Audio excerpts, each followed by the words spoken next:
وقالت الیہود والنصارى نحن ابناء اللہ وأحباؤه قل فلم يعذبكم بذنوبكم بل أنتم بشر ممن خلق يغفر لمن يشاء ويعذب من يشاء وللہ ملک السماوات والارض وما بینہما وإلیہ المصیر۔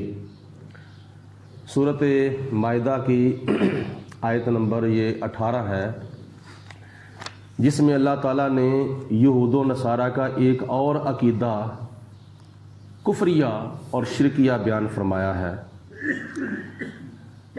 ایک مرتبہ اہل کتاب یعنی یہود و نصارہ نبی کریم علیہ الصلوۃ والسلام کے پاس آئے اور آ کر دین محمدی، شریعت محمدی کے بارے انہوں نے گفتگو کی، تو نبی کریم علیہ الصلوۃ والسلام نے ان کو دعوت اسلام دی اور ان کو ڈرایا کہ جو بندہ کفریہ اور شرکیہ عقیدہ رکھتا ہے تو اللہ تعالیٰ ان کو جہنم کا عذاب دے گا۔ تو اس وقت انہوں نے آگے سے یہ جواب دیا، تو آپ ہمیں ڈراتے ہیں؟ ہم تو خدا کے بیٹے ہیں، ہم تو خدا کے پیارے ہیں، ہم خدا کے ایسے ہی ہیں جیسے بیٹے والدین کو پیارے ہوتے ہیں، ہم ایسے ہی اللہ تعالیٰ کو پیارے ہیں۔ تو اس وقت اللہ تعالیٰ نے یہ آیت مبارکہ نازل فرمائی، وقالت الیہود والنصارى، اور یہودیوں اور عیسائیوں نے کہا، یہ دعویٰ کیا، نحن ابناء اللہ، ہم تو اللہ تعالیٰ کے بیٹے ہیں، وَأَحِبَّاؤُهُ، اور بیٹے بھی کئی اللہ تعالیٰ کے گستاخ ہوتے ہیں، بے ادب ہوتے ہیں۔ انہوں نے دوسرا یہ دعویٰ کیا کہ ہم اللہ کے پیارے ہیں، ہم خدا کے بیٹے بھی ہیں اور خدا کے پیارے بھی ہیں۔ یہ یہودیوں کا اور عیسائیوں کا ایک عقیدہ یہ بھی کفریہ اور شرکیہ تھا۔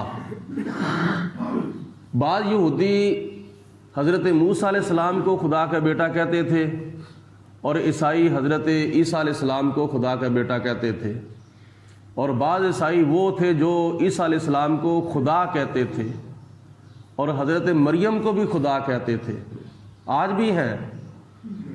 اور جہاں ان کے یہ شرکیہ اور کفریہ عقیدے تھے، وہاں ان کا شرکیہ عقیدہ یہ بھی تھا کہ ہم بھی خدا کے بیٹے ہیں۔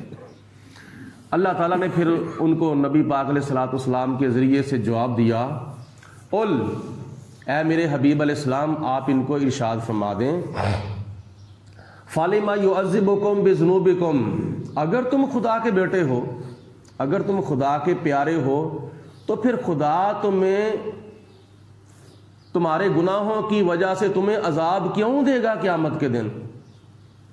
اور یہ تو یقینی بات ہے کہ تمہیں عذاب ملنا ہے، کیونکہ تم خود اقرار کر رہے ہو کہ ہم نے جہنم میں جانا ہے، اور جانا ہے چند دنوں کے لیے۔ اور وہ یہودی یہ بات کرتے تھے کہ جتنا عرصہ ہم بچھڑے کی پوجا کرتے رہے ہیں اتنا عرصہ ہم جہنم میں جائیں گے، بعد میں پھر جنت میں چلے جائیں گے۔ تو یہاں اللہ تعالیٰ نے جواب ارشاد فرمایا کہ اے یہودیو، اگر تم اپنے آپ کو خدا کے بیٹے اور خدا کے پیارے کہتے ہو تو باپ تو اپنے بیٹے کو آگ میں نہیں جلاتا، دوست تو اپنے دوست کو آگ میں نہیں جلاتا، لیکن خدا تمہیں جہنم میں بھیجے گا۔ تم خود اقرار کر رہے ہو کہ ہم جہنم میں جائیں گے، اور صرف اتنا عرصہ جائیں گے جتنا عرصہ ہم نے بچھڑے کی پوجا کی تھی موسیٰ علیہ الصلوۃ والسلام کی غیر موجودگی میں، جب آپ کوہ طور کے اوپر تورات لینے کے لیے گئے تھے۔ تم خود اقرار کر رہے ہو جہنم میں جانے کا، تو یہ تو دلیل جو ہے وہ تمہارے دعوے کے خلاف ہے۔ تو دعویٰ تو اس وقت کامیاب ہوتا ہے جب دلیل دعوے کے مطابق ہو، تو تمہارا دعویٰ کچھ اور ہے، دلیل تمہاری کچھ اور ہے۔ بلکہ خدا نے ارشاد فرمایا، بل انتم بشر ممن خلق، تم تو اس کے پیدا کیے ہوئے انسان ہو، اللہ کے بیٹے نہیں ہو، تم خدا کی اولاد نہیں ہو۔ اللہ تعالیٰ اولاد سے پاک ہے، بیٹوں سے پاک ہے، بیٹیوں سے پاک ہے، بیوی سے پاک ہے، والدین سے پاک ہے، لم یلد ولم یولد، نہ اس نے کسی کو جنا ہے نہ اس کو کسی نے جنا ہے، لہٰذا تم تو اللہ تعالیٰ کے پیدا کیے ہوئے انسان ہو۔ یغفر لمن یشاء، وہ جس کو چاہتا ہے بخشتا ہے، ویعذب من یشاء، اور جس کو وہ چاہتا ہے عذاب دیتا ہے۔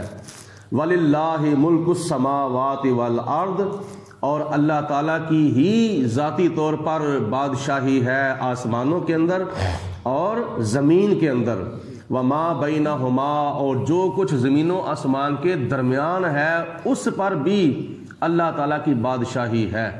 یعنی خدا تعالیٰ کی ذات بابرکات کی بادشاہی آسمانوں پر بھی ہے اور آسمانوں میں بھی ہے، زمین پر بھی ہے اور زمین میں بھی ہے، اور زمین و آسمان کے درمیان جو ہوائیں ہیں، سورج ہے، چاند ہے، تارے ہیں، بادل ہیں، اور یہ جو کیا نام ہے شعاعیں ہیں۔ اگر کوئی بندہ کسی کو ٹیلی فون کرتا ہے تو دوسرے ٹیلی فون پر جا کے جو کال ٹچ ہوتی ہے وہ شعاعوں کے ذریعے یا سگنل کے ذریعے جاتی ہے، تو اللہ تعالیٰ کی اس پر بھی حکومت ہے۔ جب چاہے کیا نام ہے کسی کا نیٹ تیز ہو جاتا ہے، جب سلو ہو جاتا ہے، یہ اللہ تعالیٰ کی قدرت کے قبضے میں ہے۔ تو خدا کی ذات بابرکات نے فرمایا وَإِلَيْهِ الْمَصِيرُ، تم نے میری طرف ہی لوٹنا ہے۔ یا اہل کتابی، اے کتاب والو، اے یہودیو، اے عیسائیو، اے قوم بنی اسرائیل، قد جاءکم رسولنا یبین لکم، بے شک تمہارے پاس ہمارے پیارے رسول، آخری نبی، آخری رسول حضرت محمد مصطفیٰ صلی اللہ علیہ وسلم تشریف لے آئے ہیں۔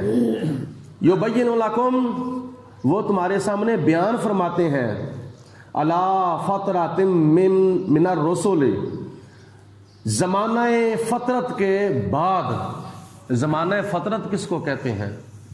زمانہ فترت وہ زمانہ ہے جس زمانے اندر کوئی نبی کوئی رسول نہیں آیا تھا۔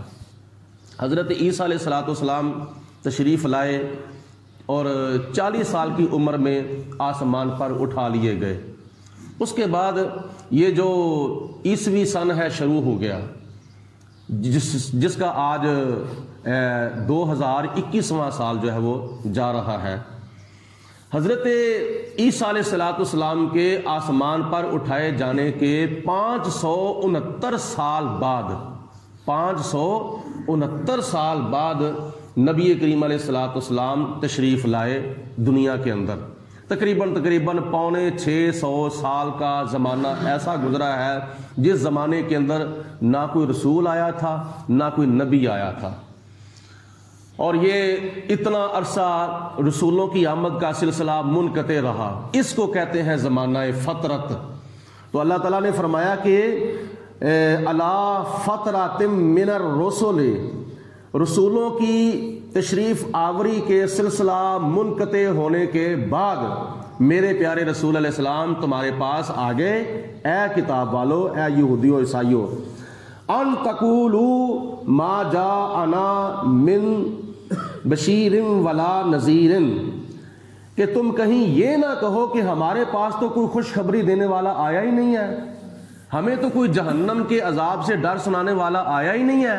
میں نے تمہارے پاس اپنے پیارے رسول علیہ السلام، رسول کائنات، نبی الانبیاء، امام الانبیاء، شافع روز جزا، ساری کائنات کے رسول اور شب اسرا کے دولہ، جنتوں کے لاڑے، میں نے اس لیے تمہارے پاس یہ رسول بھیجے ہیں کہ تم کہیں یہ نہ کہو کہ ہمارے پاس تو کوئی خوشخبری دینے والا آیا ہی نہیں ہے، ہمارے پاس تو کوئی ڈر سنانے والا آیا ہی نہیں ہے، تو یا اللہ تو ہمیں عذاب کیوں دے رہا ہے قیامت کے دن، جہنم کا عذاب ہمیں کیوں دے رہا ہے؟ تو خدا نے فرمایا قیامت کے دن کہیں تم یہ حجت قائم نہ کر لو کہ ہمارے پاس تو کوئی آیا ہی نہیں ہے، لہٰذا ہم کس کا دین قبول کرتے۔ تو اللہ فرماتا ہے فَقَدْ جَاءَكُمْ بَشِيرٌ وَنَذِيرٌ، بے شک اللہ کی طرف سے تمہارے پاس خوشخبری سنانے والا بھی آ گیا ہے اور ڈر سنانے والا بھی آ گیا ہے، یعنی جنت کی خوشخبریاں اور جہنم کے عذاب کے ڈر۔ نبی پاک علیہ السلام کے صفاتی ناموں میں سے 2 نام، ایک بشیر بھی ہے ایک نذیر بھی ہے۔ بشیر کا معنی ہے خوشخبری دینے والا، اور نذیر کا معنی ہے جہنم کے عذاب سے ڈر سنانے والا، جہنم کے عذاب کا ڈر سنانے والا۔ واللہ علی کل شیء قدیر، اور بے شک اللہ تبارک و تعالی ہر چیز پر قادر ہے۔ اللہ رب العالمین کی ذات بابرکات عمل کرنے کی توفیق عطا فرمائے۔ وآخر دعوانا الحمدللہ رب العالمین۔ صلاۃ و سلام علیکم۔